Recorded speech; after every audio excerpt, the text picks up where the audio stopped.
Bonjour à tous, je m'appelle Gontran Arnaud et j'ai 23 ans. Bonjour, je suis Samuel Roméran. Je suis né en 1965. Je suis donc assurément le plus vieux de l'équipe. Je m'appelle Elven Roméran et j'ai 23 ans. Donc moi, dans un premier temps, j'ai fait une classe préparatoire aux grandes écoles BCPST, donc biologie, chimie, physique, sciences de la Terre au lycée Clémenceau à Nantes. Et ensuite, je suis allé à l'ENS de Lyon pour étudier dans un premier temps la biologie. Et ensuite, l'année dernière, j'ai passé l'agrégation de sciences de la vie et de la Terre.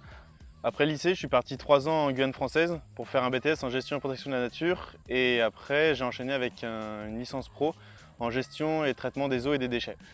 Je suis biologiste de formation. J'ai commencé par un DEA en génétique des populations et écoéthologie. J'ai également amorcé une thèse que j'ai finalement abandonnée au bout de 2 ans lorsque j'ai découvert, pour financer justement cette thèse-là, un nouveau métier qui était l'enseignement.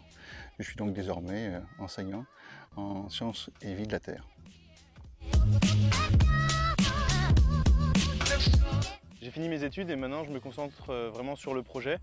Et après, plus tard, j'aimerais bien avoir un travail dans l'environnement, mais en Amérique du Sud, et surtout centré sur les reptiles et les amphibiens. Alors moi, dans la vie, justement, je suis encore étudiant, mais actuellement, je suis en césure pour voyager et faire justement le projet biodiversité avec l'association VREB. Alors mon voyage préféré, c'est celui en Asie du Sud-Est que je suis actuellement en train de faire, donc avec la Thaïlande, le Vietnam et le Cambodge. Donc là, ce décor, c'est le temple d'Angkor au Cambodge. J'ai commencé à voyager assez tôt avec ma famille. En 2010, on est allé au Costa Rica. C'est là où j'ai découvert la forêt tropicale et depuis, je suis tombé amoureux de cet environnement. Et en Équateur, c'est là où ça m'a le plus marqué. C'est vraiment dans une réserve où on est allé pendant 10-12 jours. Donc dans cette réserve, j'ai vraiment découvert la beauté du monde vivant et depuis je suis passionné d'herpétologie et de macrophotographie.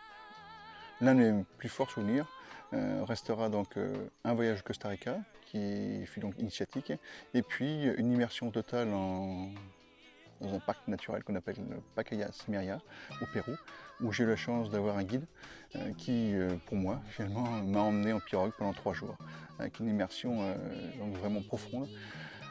On a pu pêcher, regarder donc plein d'organismes différents et puis là ça changeait totalement ma vision sur la biodiversité. Très riche, avec plein de surprises à chaque fois, même les organismes très simples nous paraissent donc tout à fait extraordinaires. Et depuis ce temps-là, je ne cesse de voyager dans ces contrées-là. Ce fut également l'Équateur 3 fois, ce fut également la Guyane 3 fois. Et donc là, ce projet qui va être en place, qui est mis en place pour essayer de vivre autre chose. Le projet est né il y a à peu près 5 ans, aux alentours de 50 ans. Je pense que ça parlera à pas mal de personnes qui ont cet âge-là. Une remise en question profonde de mon métier, de ce que je voulais faire dans la vie, un sens donc différent que je voulais aussi prendre. Et puis, en réfléchissant bien, je me suis dit, bon, allez, je pars 6 mois tout seul en Amérique latine. Mais très rapidement, il va me manquer quelque chose, c'est-à-dire le partage et puis également la transmission avec mes élèves. Alors j'ai essayé de relier mes 2 premières amours, c'est la recherche, en allant retrouver des scientifiques sur le terrain qui travaillent sur la biodiversité et sa conservation. Et puis essayer de transmettre ça à mes élèves, donc via internet, via donc des capsules vidéo, via des travaux qu'on va mettre en place avant et pendant le trajet, voire après donc, le retour des voyages. Je concilie ainsi la conservation sur le terrain et puis la transmission. En fait, j'ai rejoint le projet il y a 1 an et demi quand j'étais en Norvège. Donc c'est Elven qui m'a parlé du projet de son papa. Et donc j'ai directement accroché et j'aurais directement demandé si je pouvais les rejoindre et ils ont directement accepté. Donc c'était parfait. Pour moi, c'était l'occasion de faire une pause dans mes études. Donc pour voyager, mais aussi apprendre encore beaucoup de choses sur le terrain directement. Après avoir eu une année où j'ai appris beaucoup de choses par cœur en bibliothèque. Aujourd'hui, il faut prendre conscience que la biodiversité, elle est capitale, elle est essentielle à la survie de l'humanité.